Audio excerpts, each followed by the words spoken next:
Jangan lupa subscribe YouTube channel Metro TV News dan jangan lupa nyalakan notifikasinya. Bahas persiapan Timnas Indonesia menuju Piala AFF 2020.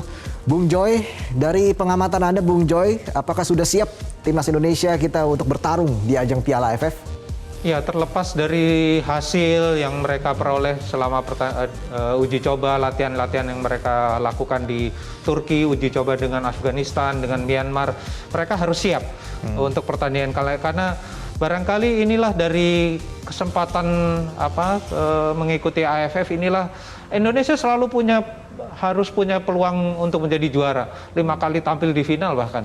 Jadi kali ini jadwalnya pun sangat mendukung ya karena akan ketemu 2 tim yang tidak terlalu kuat di Asia Tenggara, Laos dan Kamboja. Kemudian akan bertemu. Itu harus sapu bersih ya? Mereka harus sapu bersih, ya. Sebanyak mungkin bikin gol karena akan menentukan selisih gol akan menentukan nanti siapa yang akan maju ke babak 4 besar. Jadi pertemuan ketiga dengan Malaysia rasanya mereka juga punya kesempatan. Malaysia tidak membawa semua timnya, hanya 24 orang yang dibawa. Bisa kemungkinan besar juga mereka bisa mengalahkan Malaysia yang selama ini kita sangat sulit ya, sudah 10 tahun terakhir barangkali kita sulit sekali mengalahkan Malaysia. Bahkan ada kegetaran tersendiri. Dulu kita takut lawan Thailand, 10 tahun terakhir kita ketemu Vietnam selalu kita takut. Sekarang ketemu Malaysia juga kita takut.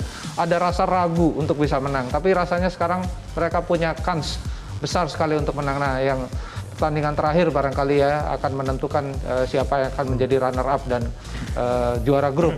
Ini yang akan menjadi titik balik. Tapi saya sih sangat yakin kita bisa tampil di 4 besar. Oke, sangat yakin. Bung Joy, potensinya seperti apa Bung Wesley melihat persiapan sejauh ini di Turki? Terakhir lawan Antalyaspor ya, klub Turki kita menang 4-0, tapi saya mau mengatakan ukuran 4 gol lawan Myanmar, kita menang 4-1, Antalyaspor kita menang 4-0 setelah kita mendapat kecaman kalahan 0-1 dari Afghanistan dengan gaya bermain yang disebut ngumpan aja nggak bisa gitu, ngoper aja nggak bisa. Jangan jadikan itu jadi acuan, tapi saya melihat prospek ini ada peluang kemungkinan bahkan untuk juara, Bung Joy. Oke, Anda sangat yakin ya? Sebenarnya kita selalu punya peluang juara kan, selalu ya. Selalu harapannya juara. Kita negara yang bisa dikatakan selalu dalam setiap turnamen menjadi salah satu unggulan lah. Jadwal kita bisa melihat bagaimana Kamboja, Malaysia, Vietnam, Laos itu mereka bermain, kita masih nonton. Jadwal sangat menguntungkan. Pertandingan ketiga kita baru melawan Vietnam. Terakhir lawan Myanmar. Menurut saya 2 pertandingan Kamboja Laos harusnya bisa menang besar. Vietnam mungkin bisa dapat 1 poin. Harus pede dulu. Meskipun Vietnam dalam uji coba mengerikan juga. Mereka hanya kalah 0-1 dari Arab Saudi, kalah 0-1 dari Jepang. Itu tim Piala Dunia lah, negara Piala Dunia. Tapi melawan Malaysia kita harusnya punya percaya diri, pride ini bahwa dengan kondisi jadwal yang menguntungkan, apakah bisa kita maksimalkan untuk istilahnya melawan Malaysia kita sudah full, udah bisa selesai lolos, misalkan 2 pertandingan awal kita menang, jadi Malaysia kita tinggal menumpuk kepercayaan diri bahwa siapapun lawan kita di semifinal, mau itu Thailand, mau itu Singapura, kita bisa gitu. Tapi percaya dirinya jangan berlebihan juga. Karena jadwal padat ini sangat menguras selain fisik juga pikiran. Kalau udah was-was duluan, Reza, kaki itu lemas, nggak bisa main. Ya, baik, itu masalah mental, masalah percaya diri. Bung Ropan, ya, Anda pesimis atau optimistis ini? Begini, kita jangan terbuai juga dengan hasil mereka bisa bikin 8 gol di Turki ya, dalam itu abaikan saja. Karena kan uji coba ini nih, sudah bilang kan bukan jadi tolok ukur, bukan jadi jaminan. Di sana juga STY itu hanya mencari-cari pola yang bagus, kelemahannya di mana. Mencari formasi pemain-pemain sesuai dengan keinginan dia untuk bisa bermain dengan pola apa yang dia inginkan di AFF. Nah, itu yang bisa dia bawa ke Singapura. Bagi saya sih oke, ada dengan jadwal yang mudah Kamboja, Laos. Tetapi kalau mereka sekali imbang aja dari 2 pertandingan ini kan berat juga. Berbahaya, tidak boleh kehilangan poin. Jadi tidak boleh pede terlalu tinggi. Menurut saya yang paling utama adalah mental. Karena selama ini kan pemain-pemain kita itu begitu lihat lawan, terutama mungkin lawan Laos oke, mereka bisa menang, lawan Kamboja, tapi lawan Vietnam sudah merasa kalah duluan. Nggak boleh itu terjadi. Mereka harus betul-betul siap menghadapi siapapun. Ya, lawan Thailand juga begitu siap, karena kan mereka kalau lolos harus berhadapan dengan Thailand atau dengan Singapura. Jadi saya tidak melihat bahwa berbicara ini tim yang akan juara atau tim ini bisa ke final. Saya nggak akan berpikir situ. Fokus satu-satu dulu. Kamboja diambil, itu dulu fokus. Kalau Kamboja sudah lewat, 3 poin ambil Laos. Jangan berpikir Vietnam dulu. Ya. Jangan-jangan draw juga lawan Kamboja ya. Bahaya kan? Jadi kalau dia fokus step by step ini enak tuh. 3 poin baru main lawan Vietnam. Vietnam draw aja udah oke. Baru kita hajar Malaysia. Ya, siapapun yang kita lawan di sebelah. Ya. Saya tidak berpikir dulu bicara bahwa mereka itu ke final dan juara. Karena untuk bisa lolos ini kita belum tahu, Reza. Ini lolos dulu ke semifinal. Itu saya bisa, kalau tim ini bisa lolos ke semifinal, baru kita punya angan-angan. Bisa berbicara, kita bisa ke final nih. Karena rasa percaya diri kan sudah tinggi. Kita udah keluar dari grup, apalagi kita tidak pernah kalah. Kemudian kita bisa berhadapan dengan siapapun, mau Singapura, mau Thailand. Ya. Rasa percaya diri itu yang harus ditumbuhkan. Karena mental ini adalah kunci bagi pemain-pemain kita untuk bisa mendapatkan hasil yang optimal. Hasil yang maksimal dalam pertandingan di Piala AFF. Baik. Kalau itu mereka lakukan, saya yakin mereka bisa ke final kalau sudah lolos ke semifinal. Tapi jadwal sepertinya menguntungkan, Bung Ropan. Iya, iya, Entah jadwal kenapa menguntungkan. jadwal ini sepertinya berpihak kepada Indonesia. Tapi ekspektasi tetap harus ditahan dulu ya, Bung Ya, Ropan ya. betul. Baik, nanti kita akan kembali lagi dan pembahasan persiapan timnas menuju Piala AFF.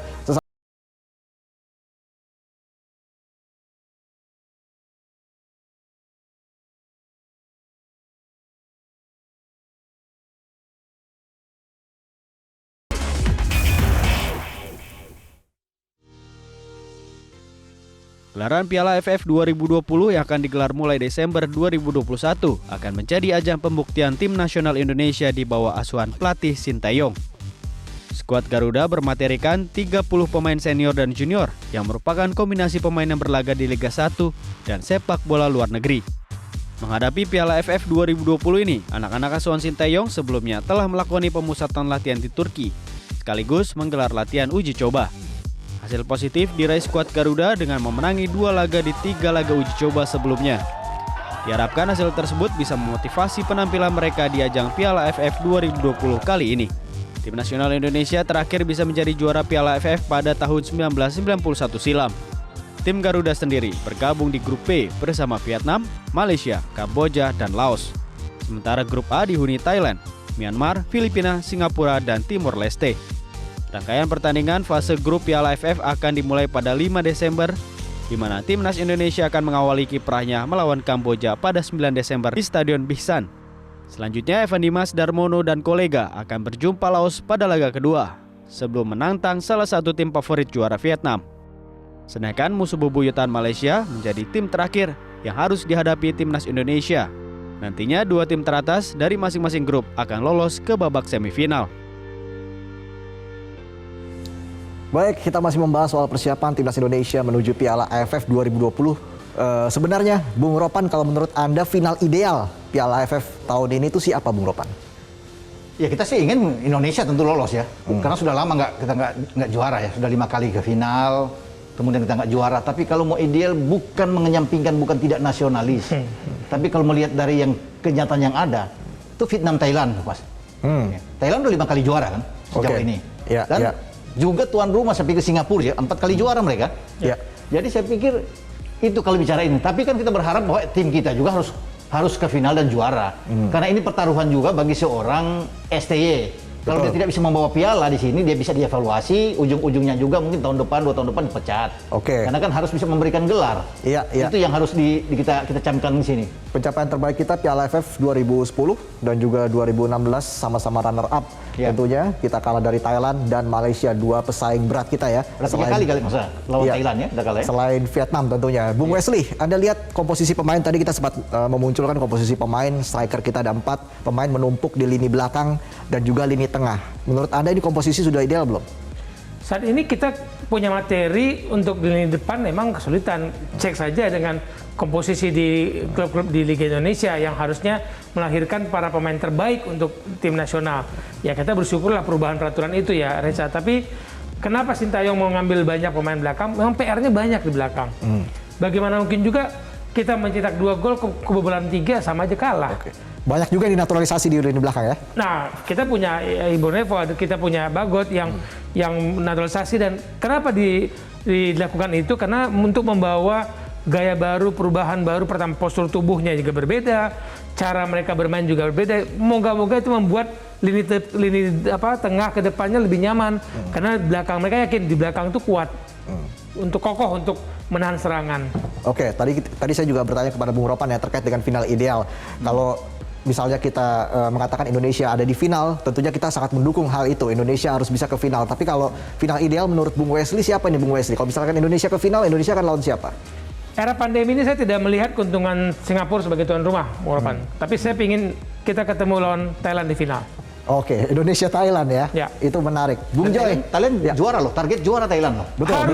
Indonesia juga Target juara. juara. Ya. Karena puncaknya nanti makanya disimpan. Jadwalnya sangat menguntungkan untuk mencapai puncaknya di final. Kalau kita tidak Ke terpeleset. semifinal dulu lah. Yes. Ke Kalau tidak semifinal dulu. terpeleset. Ya, pelan-pelan dulu ya. Iya, pelan-pelan dulu. Kita sapu bersih dulu, Laos, itu. Kamboja. Kita udah bicara final ideal, tiba-tiba nggak lolos. Oke, baik. Tapi kalau Bung Joy sendiri mungkin sudah punya prediksi final ideal untuk Piala AFF. Sebetulnya kita punya materi sekarang terbilang salah satu yang terbaik ya mungkin dalam 3 atau 4 musim terakhir Ya. timnas Indonesia. Kita punya pemain-pemain yang berada di luar negeri dengan pengalaman yang saya rasa sudah cukup bagus ya. Ada Egy, dan kawan-kawan yang berkiprah di luar negeri. Final ideal menurut saya Indonesia Thailand. Kalau ketemu Thailand di semifinal, kita mungkin tidak akan bisa ke final. Tapi kalau ketemu Singapura, kita bisa ke final, ketemu Thailand. Oke. Atau ketemu Vietnam lagi. Mesti juara grup dong. Kalau ketemu Singapura kita harus juara grup. Iya. Kita harus kalahin Kita Vietnam. tidak tahu Thailand di grup sebelah kan Iya. ada yang mengganggu juga Singapura. Siapa tahu Myanmar pura-pura aja bermain. Filipina kemarin juga itu. bagus, Filipina. Ada Iya, 19 asing pemain semua. naturalisasi. Bahaya. 19 pemain. 19 pemain Indonesia naturalisasi. Thailand. Filipina. Bahaya, kuda hitam itu. Bahaya. Oke, tapi kalau menurut Anda bagaimana dari segi permainan Sintayong ini menangani timnas Indonesia Dari sejauh permainan ini? sih ada meningkat ya. Itu saya katakan, tinggal mental mereka aja. Kalau permainan oke. Kemudian di tengah ini juga mereka harus ada pemimpin yang bagus. Karena pemain yang di tengah ini cuma geradak geruduk semua tuh bermain. Evan Dimas ya kan, walaupun memang oke secara bermain, tapi harus ada pemain yang bisa memimpin. Ini Thailand yang bikin susah Jepang bukan ya? Iya, ini Thailand nih bagus. Kemarin Bagus. Vietnam hanya kalah 0-1 dari Jepang. Iya. Ya, untung mereka masih punya ada Ricky Kambuaya yang oke lah. Evan Dimas harus bekerja keras ini. Rahmat Irianto di tengah kan. Itu 3 ini yang betul harus digodok benar. Jangan sampai di antara mereka ini cedera. Karena kita tidak punya pemain lagi yang bisa sebagus mereka. Kalau 3-3 ini sampai bermasalah. Jadi harus dijaga dengan benar. Kalau mereka fit, mungkin bisa bertarung dengan bagus. Kita hanya punya 4 striker, Bung Wesley. Apakah itu cukup untuk bisa membombardir lawan? Kalau kita lihat gaya bermain Sintayong, lini keduanya yang akan bermain lebih agresif, Reza. Cuma yang saya tunggu adalah bisa nggak bermain konsisten selama 90 menit. Jangan hanya 60 menit, kemudian setelah itu kita keteteran dalam organisasi. Pengaturan organisasi hancur karena fisik sudah turun. Ini yang saya takutkan di era pandemi ini, situasinya memperparah. Padahal kalau sebelum pandemi kita juga sama-sama curiga kan.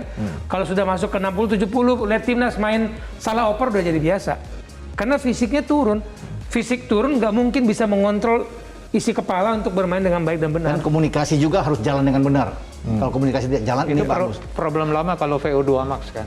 Iya. Susahnya dengan itu. Hanya bisa bermain dalam 60 menit setelah menit ke 61 karena kondisi paru-parunya tidak bisa lagi menampung sejumlah oksigen yang dibutuhkan untuk bermain di level elit, ya susah. Apalagi bermain melawan Thailand atau Vietnam yang rasanya memang dari sisi fisik mereka jauh lebih unggul. Oke, baik, nanti kita harapkan juga tentunya yang terbaik untuk timnas Indonesia bisa bertarung di ajang Piala AFF mulai pada tanggal 9 Desember nanti. Semoga timnas Indonesia tidak terganggu dengan pemberitaan soal dokter gadungan ya. Dan soal makanan juga kan bermasalah mereka di hotel. Ada klaim soal makanan karena tidak cocok katanya untuk nutrisi. Dan berawal. belum kumpul semua juga, Reza. Per hari ini kan belum semuanya kumpul. Jadi kita harus melihat ini ada masalah-masalah yang nggak boleh mengganggu timnas dokter gadungan. Jangan sampai dibilang nanti makanan gadungan juga. Oke.